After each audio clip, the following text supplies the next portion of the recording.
उज्जैन नगरी का स्वर्णिम युग था। प्रजापालक, धर्मपरायण और वीर राजा विक्रमादित्य अपने न्याय और पराक्रम के लिए प्रसिद्ध थे। उनकी ख्याति दूर दूर तक फैली थी, किंतु भाग्य ने जैसे उनके जीवन को बार बार परखा। दरबार में सैनिक एक युवक को पकड़ लाए। युवक साधारण वेशभूषा में था, परंतु उसके पास अपार धन पाया गया। विक्रमादित्य ने कठोर स्वर में पूछा, सत्य कहो, यह धन कहां से आया? युवक कांपते हुए बोला, महाराज, मैं एक धनी स्त्री का सेवक हूं। उसने अपने पति की हत्या कर दी और मुझे यह धन देकर बुलाया था। मैं उसका प्रेमी हूं। यह सुनते ही दरबार में सन्नाटा छा गया। ये सिपाहियों ने जांच की और पाया कि स्त्री सचमुच अपने पति की चिता पर बैठकर सती होने का नाटक कर रही थी। विक्रमादित्य ने उसे रोकते हुए कहा, तुम पतिव्रता नहीं, अपराधिनी हो। परंतु स्त्री हंस पड़ी और बोली, राजन, पहले अपनी छोटी रानी की पवित्रता देख लीजिए।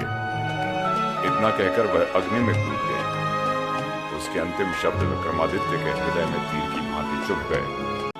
कुछ दिनों बाद विक्रम ने देखा कि उनकी प्रिय छोटी रानी रात्रि में गुप्त मार्ग से बाहर जाती है।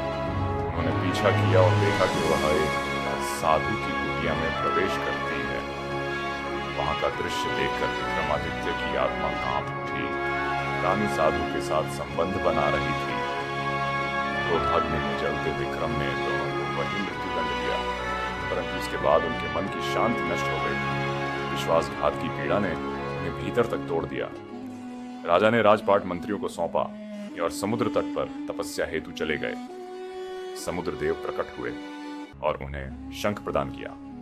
हे राजन, इस शंख की ध्वनि से कोई भी दैवी विघ्न नष्ट हो जाएगा। विक्रम ने घोर तप किया। इंद्र घबरा उठे। पहले वर्षा करवाई, फिर राक्षस भेजा, फिर मोहिनी अप्सरा, परंतु विक्रम अडिग रहे। अंततः अघोरी रूप में इंद्र आए और उनकी तपस्या का फल मांग लिया। विक्रम ने त्यागपूर्वक कहा, देवराज, मेरा तप तो प्रजा की भलाई हेतु था। यदि आप चाहें तो सारा फल आपको समर्पित है। इंद्र अभिभूत हो गए और आशीर्वाद दिया, तेरे राज्य में कभी अकाल न पड़ेगा। विक्रमादित्य ने डूबते हुए एक युवक और युवती को बचाया। युवक ने अपनी सुंदर बहन को विक्रम को समर्पित करना चाहा। राजा ने मुस्कुराते हुए कहा, आज से यह मेरी बहन नाम से कराया। विक्रम चोरों के दल में घुस गए। उनकी अनोखी शक्तियां देखी और उन्हें दंड देने के बजाय सेना में स्थान दिया।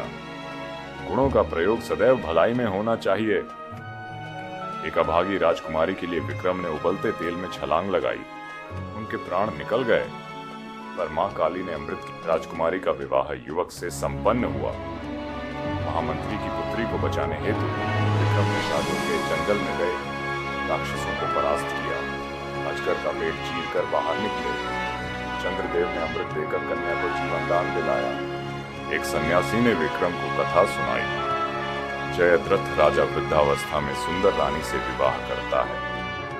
एक चित्रकार उसकी छवि बनाता है। चित्र में छिपे तिल पर संदेह कर राजा उसे मरवा देता। महामंत्री चित्रकार को बचाता है।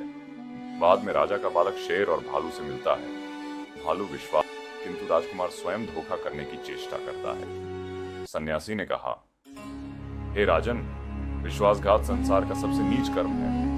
विक्रमादित्य ने अपनी जीवन यात्रा से यह समझा कि लोभ और वासना विनाश लाती है। त्याग ही महानता का शिखर है। साहस और श्रद्धा से असंभव ही संभव है। विश्वासघात सबसे बड़ा पाप है। राजा ने प्रजा को धर्म, सत्य और न्याय का मार्ग दिखाया और इतिहास में अमर हो गए।